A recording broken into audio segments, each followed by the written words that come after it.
Olá, professor Juscelio, novamente com vocês para a gente falar sobre solos e sobre clima, sobre algumas condições que fazem diferença na viticultura, na continuidade aqui do nosso estudo de fundamentos de viticultura. Começando pelo solo, eu gosto de dizer que o solo perde importância só para o clima. Por que eu digo que ele perde importância para o clima? Não é que o solo é menor, é menos, mas se a gente for escolher uma área, a gente consegue preparar o solo, trabalhar ele de alguma forma. O clima não. Então, você pode, por exemplo, optar por uma área com um bom clima e mexer num solo que não é tão próprio não é o pior dos fatores. O clima sim é bastante limitante, porque não se consegue. Se tem alguns artifícios aí para tentar espantar granizo, esse tipo de coisa ali, mas não funciona muito bem. Então, é importante imaginar que o solo, desse ponto de vista, pode ser modificado, o clima não. Sempre o solo pode ser modificado? Talvez não, talvez saia muito caro, talvez uma declividade imensa para tentar deixar menos declividade seja inviável. E é importante, nesse caso, inclusive, lembrar que algumas legislações ambientais te impedem de trazer mudanças significativas em muitos lugares.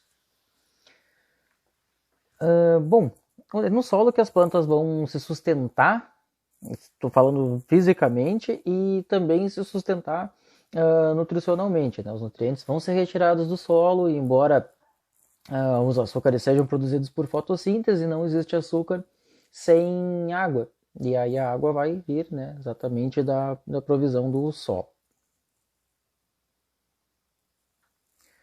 A gente pode pensar o solo de diferentes formas. Por exemplo, em termos de estrutura, a gente se referir a como que esse solo é composto. Existe uma composição variável aí de pedra, areia e argila. E também há algo que se chama silt, que é uma argila fininha, digamos assim, uma granulosa assim, entre a areia e a argila. Mas efetivamente isso não vem muito ao caso, que na verdade a gente tem que pensar é que um solo precisa ter uh, composição interessante para a videira, porque se ele tiver rocha, outra coisa que precisa pensar é que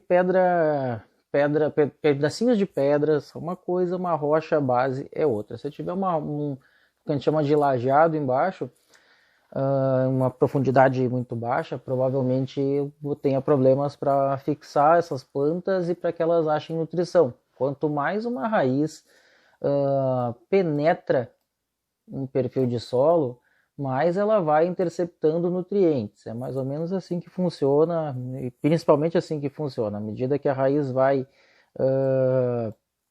criando, encontrando nutrientes pelo caminho, na verdade essa raiz não é única, ela tem várias radicelas, mas à medida que ela vai encontrando ali um nutriente, intercepta e absorve. Portanto, quanto maior for o volume de solo explorado, melhor. E desse ponto de vista, um solo que tenha uma boa profundidade é bom. Um solo que seja só de areia permite uma boa profundidade, mas não permite um bom armazenamento de água e não permite também grande troca de elementos nutritivos, de minerais, porque a argila, que é um grande material importante para a troca de minerais, de cátions, efetivamente, e de retenção de água. Um solo com areia se encharcaria, mas logo perderia água. Um solo com argila se encharcaria e não perderia água.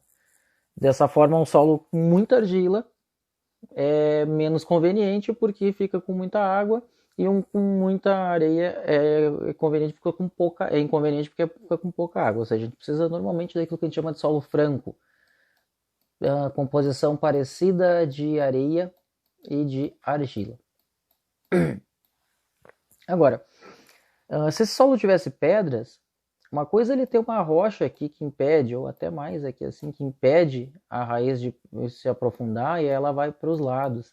Mas se esse solo for constituído de pedrinhas pequenas, essas pedrinhas pequenas podem ajudar a drenar, até mesmo aerar, sem trazer grandes prejuízos e podem ser boas inclusive.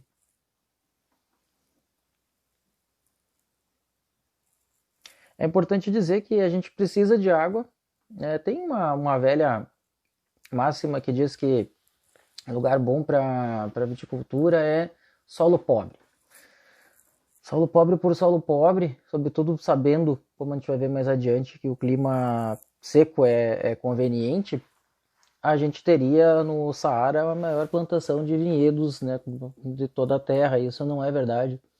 Ah, não é um solo pobre, é um solo suficiente de nutrientes que a planta precisa, mas com baixa matéria orgânica. Essa é uma diferença bem grande entre a uva de mesa e a uva para vinho, e sobretudo da uva para outros vegetais. Por exemplo, um alface, que seja, cenoura, que a gente quer quanto maior melhor, a gente quer que ela se desenvolva, que ela fique bonita.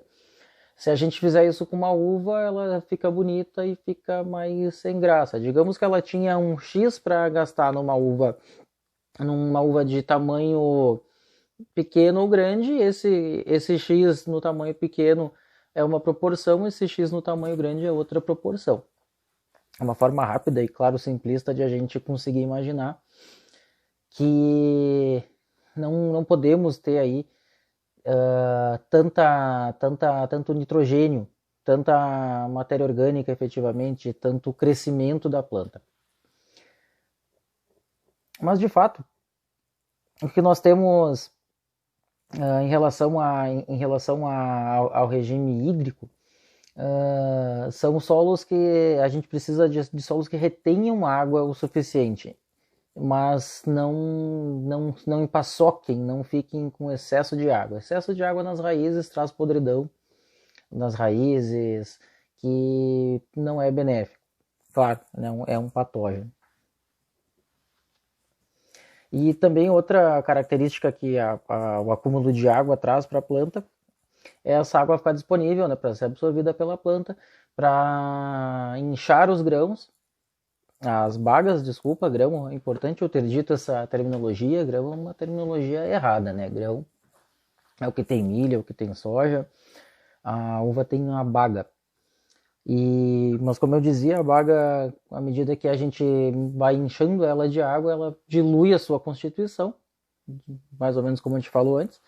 E além disso, algumas vezes na etapa de maturação, a uva já está no seu formato final, não tem mais multiplicação celular e ela acaba rompendo, apodrecendo, né, consequentemente. Então, não é muito importante, aliás, é muito importante que não se tenha água em excesso, principalmente na maturação. Mas zero água também não é a questão, né? A gente precisa de um adequado de água, porque senão a planta definha, seca e acaba secando os seus frutos. Isso aí, alguns verões extremos acontece, principalmente nesses terrenos em que a gente tem um lajado muito próximo aí à superfície do solo.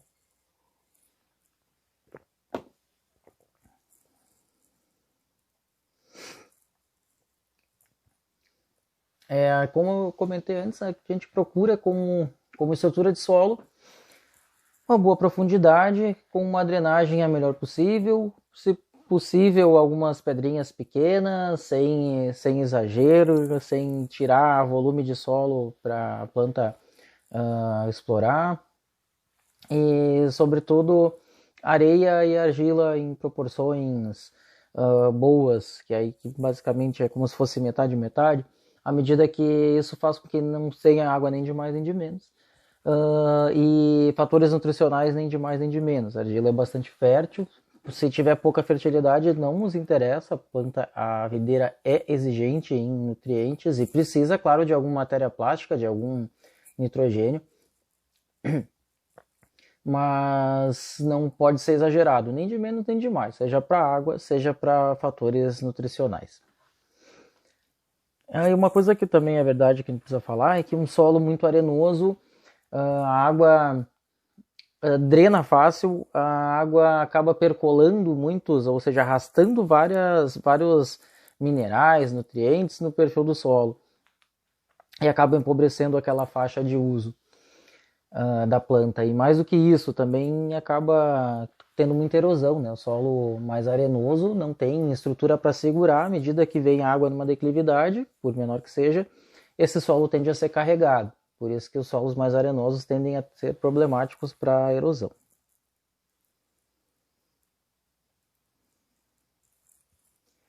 Em termos de composição do solo, a gente precisa entender, como eu comentei, que a gente precisa olhar assim para fatores nutritivos, né, fatores de nutrição e para elementos tóxicos, tá? A videira sim é bastante exigente em elementos nutricionais e por isso que a gente precisa de uma composição bastante balanceada em macro e micronutrientes. Essa divisão não nos faz muita diferença, mas é basicamente em função da quantidade que ela precisa de cada nutriente.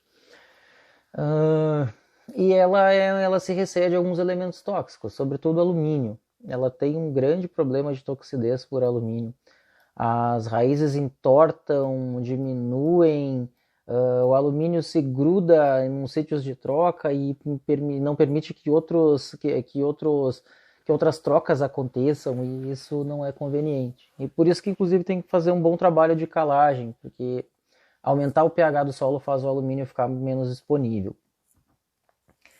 De todo modo, vale frisar, não é um solo pobre, é um solo sem excesso de matéria orgânica, é um solo sem excesso de nitrogênio, mas é um solo que tem os macro e micronutrientes que a planta precisa.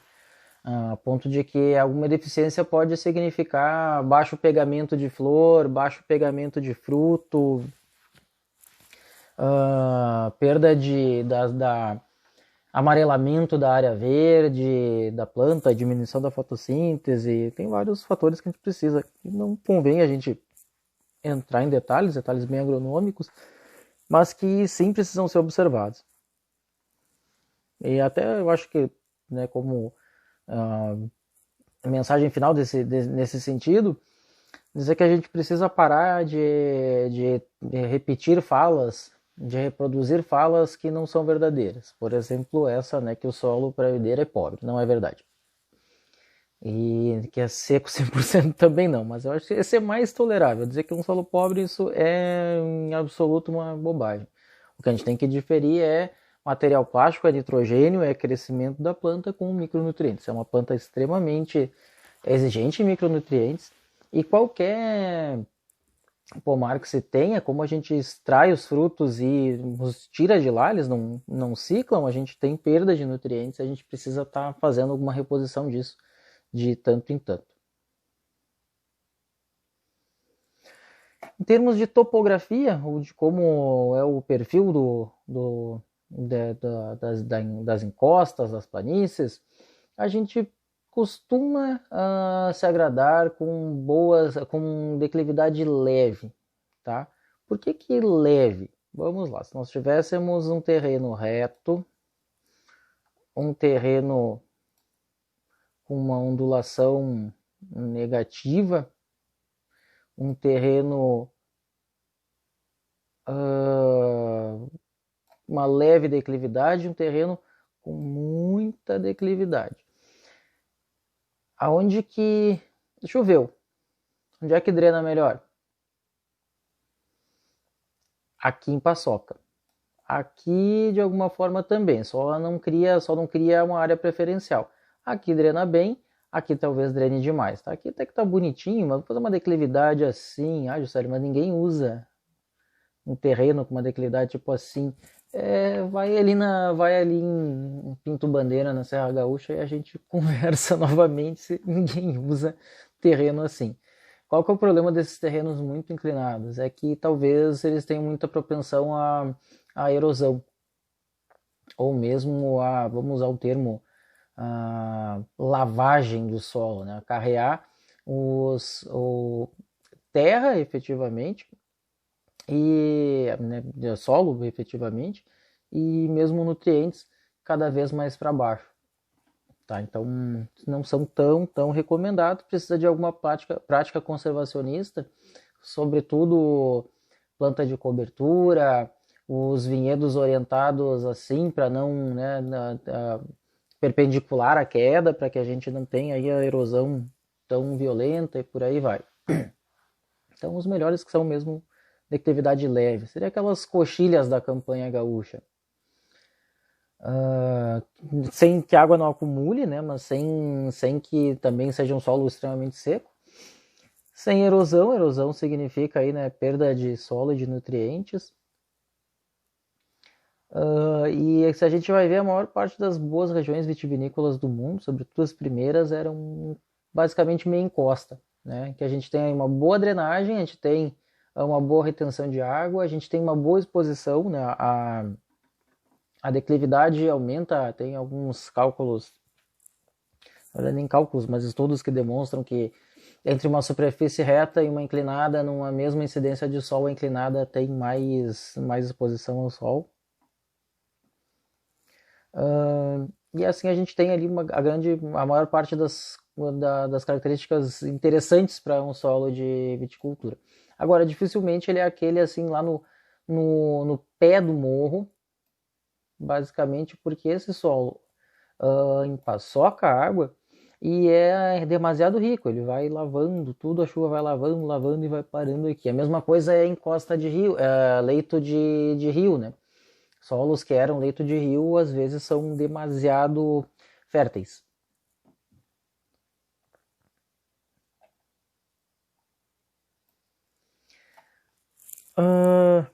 Passando para o clima, como eu havia dito, né, esse, no meu ponto de vista, é o fator mais importante na escolha de uma área para viticultura, basicamente porque a gente não consegue mexer com ele. A gente consegue lidar com ele, a gente não consegue mudar. E ele é característico de uma região e que a parte que tem que ele mude um pouco, que ele mude um pouco é frente fria, frente úmida, aquelas choques de massa de ar, em alguns lugares isso é bem importante, sobretudo em lugar de altitude, e mesmo aqueles fenômenos climáticos como El Niño, Laninha, essas coisas são as que podem fazer um ano, uma estiagem, tudo mais, variar um pouco. Né? O que a gente faz, na realidade, é tentar achar uma área com bom clima e com um clima sendo bom que ele seja um pouco estável, para que a gente consiga ter ano após ano alguma estabilidade na nossa forma de ter uvas, né, para poder fazer vinhos que conversem entre si.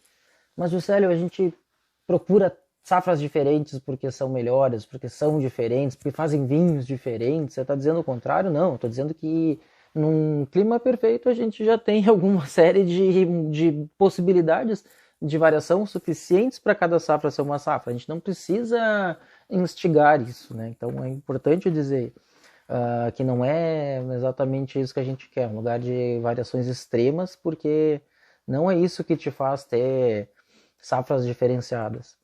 E diferenciar safras não quer dizer fazer coisas absolutamente distintas, né? Todo lugar tem a sua característica, a sua cara que varia um pouquinho. É assim que funciona de um jeito melhor.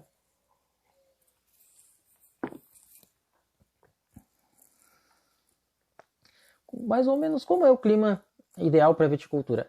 Seco. Ia ser seco, ia seco, ia seco para o que for. Tá? Não... tá, talvez com exceção daqueles vinhos com podridão nobre, que se beneficiam aí de brisas e coisas desse tipo.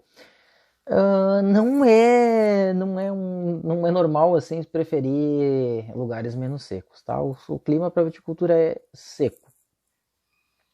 E um dos maiores motivos para isso é a incidência de fungos, né? Incidência de doenças fúngicas, porque a gente tem dessa forma menos umidade no ar.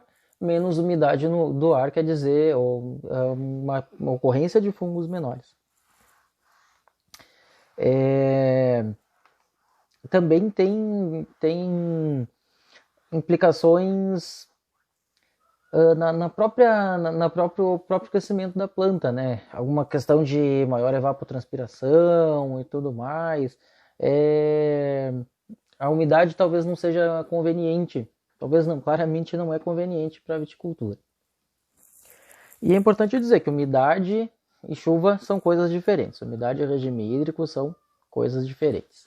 E é importante também dizer que a gente precisa, como já falou antes, de água em pontos-chave e em quantidade não baixa, mas ela tem que estar muito bem posicionada na época correta para a viticultura. Isso é bastante importante.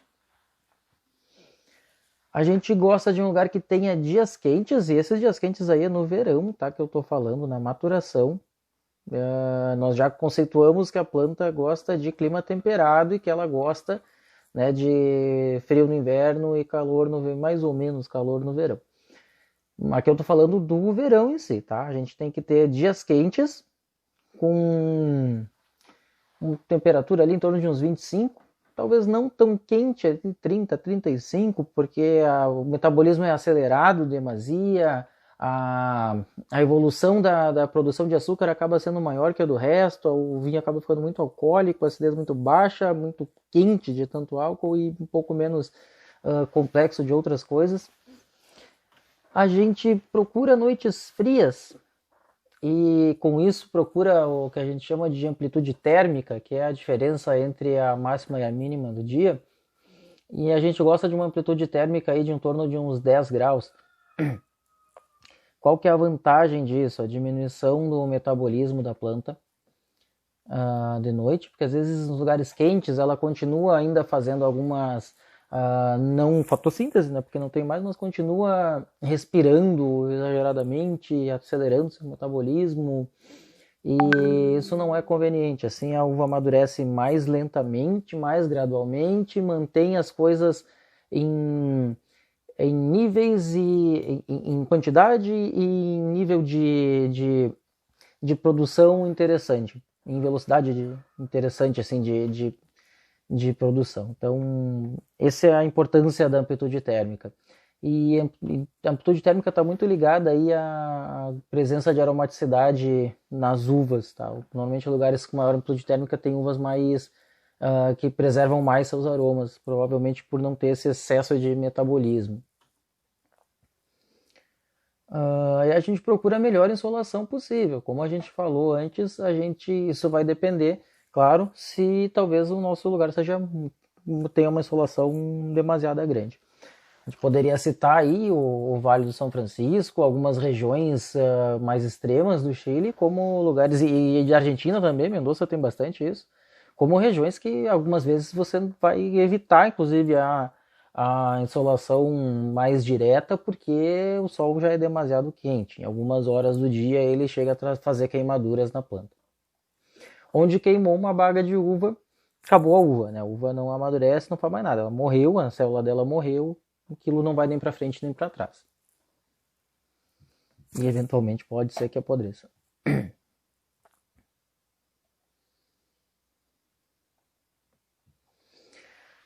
E aí uma conversa que a gente tem que pensar é que a gente tem diferentes formas de entender um clima numa região. A primeira coisa que a gente tem que pensar, assim, como um macroclima, uma zona mais ampla, em que o clima é muito semelhante, assim, em linhas gerais. Por exemplo, Serra Gaúcha. Serra Gaúcha não é um lugar exatamente parelho, não é exatamente igual. A variação de altitude, a variação de relevo, a variação de mesmo temperatura em diferentes zonas. Mas basicamente o macroclima da Serra Gaúcha é verões amenos, às vezes um pouco quente, invernos bastante frios, rigorosos, frequentemente úmidos, os verões um pouco úmidos, quase que sempre. Isso não varia muito. Vai diminuir um pouco a temperatura em tal lugar, mas continua naquela ideia de baixa temperatura no inverno. É um pouquinho mais quente em tal vale. Continua na ideia que tudo é quente, ali é um pouquinho mais. Tá chovendo bastante, chove mais em algum lugar, tá? Mas continua na ideia de que a umidade é alta, a precipitação efetivamente, a presença de chuva é efetivamente alta.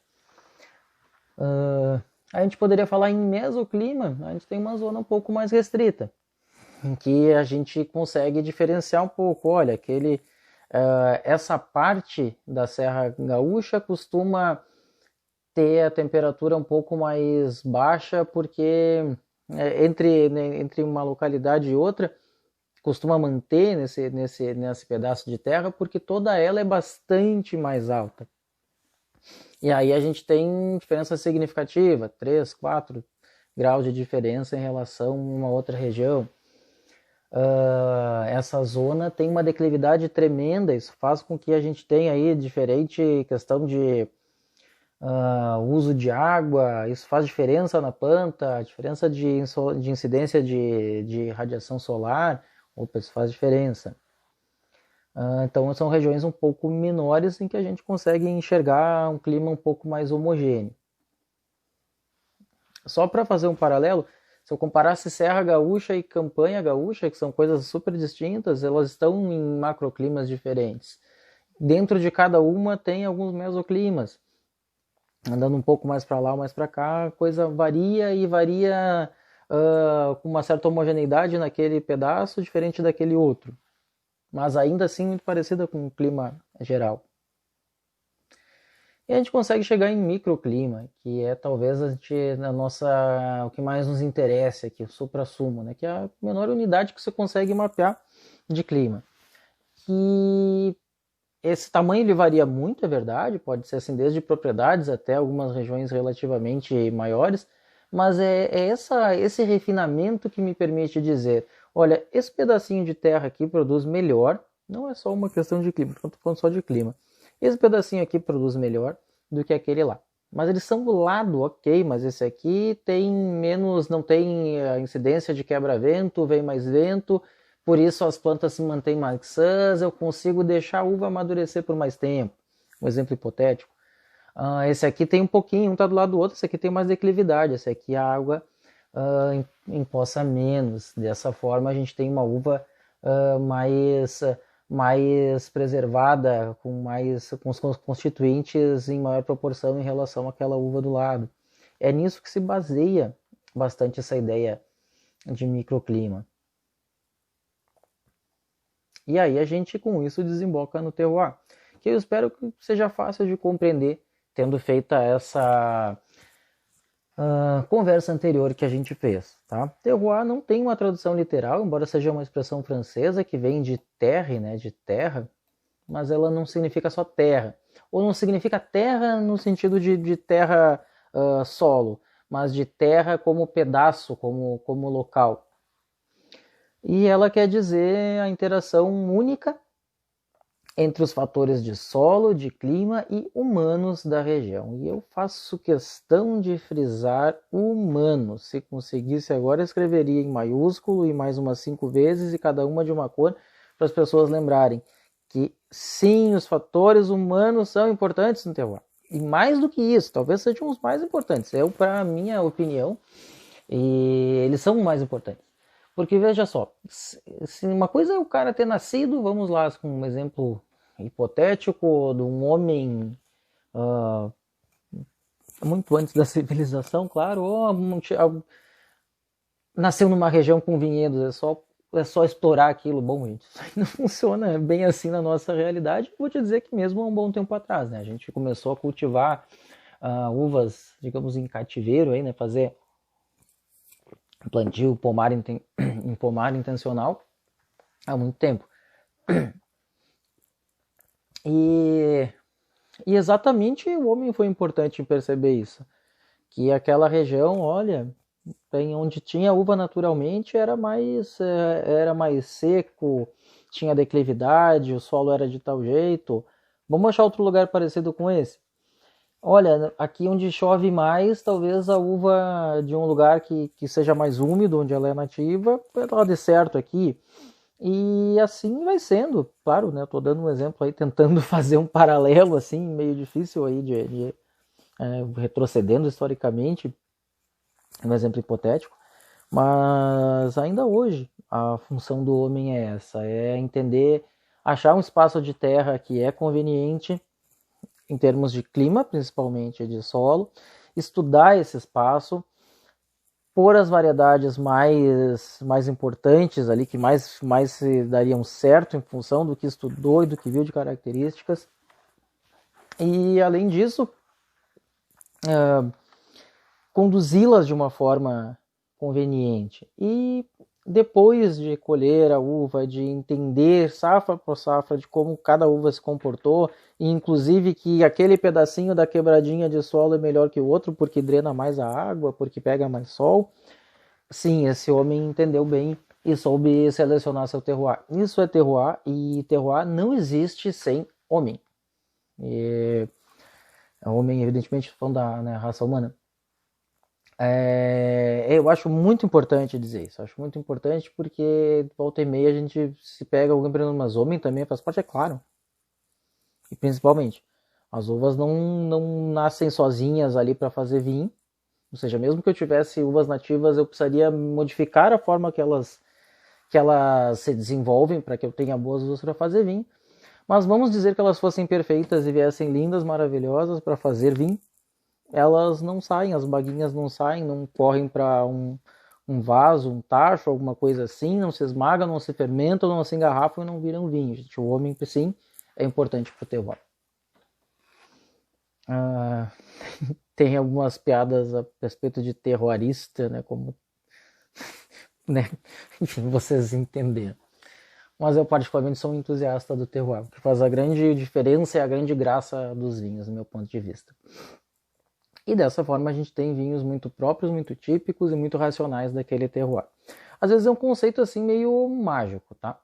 Nós temos nossa, essa uva vem daqui porque é perfeito, porque é maravilhosa, porque meu avô fazia assim, porque tem a incidência do assobio do passarinho, mas a gente precisa ser um pouco mais racional nisso. Algumas vezes também é um pouco rude, assim, a natureza que se faça, o vinho aqui acontece bem porque dá certo, porque é daqui, mas a gente sabe que a natureza sozinha também não faz vinho.